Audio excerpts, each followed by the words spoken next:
Hi, good morning. Ayan, ang sarap ng kape. Ang sarap ng kape, kape lang sa buhay.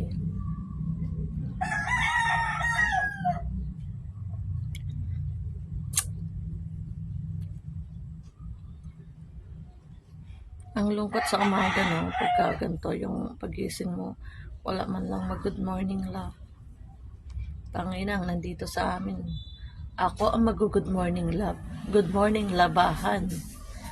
Isang basket na naman, tapos di ko pa nasama yung kumot. Meron pa kaming kumot na lalaban. Ibababad ko siya sa bleach para matanggal yung mga mancha-mancha niya. Parang gusto ko talagang mapagod ako. Gusto kong sagadin yung antok ko. Kasi nga, pagka natulog ako ng maaga, tapos diba wala akong kasama sa buhay, mahirap yun. Magigising ako ng maaga, matatakot ako.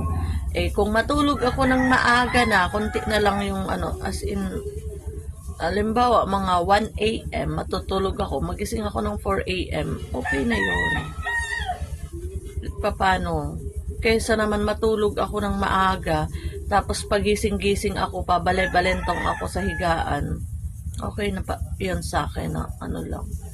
Na kahit konti yung tulog ko, basta dire-diretso. Wag naman yung tulog na panghabang buhay. Ayoko naman. Mag-aasawa pa ako.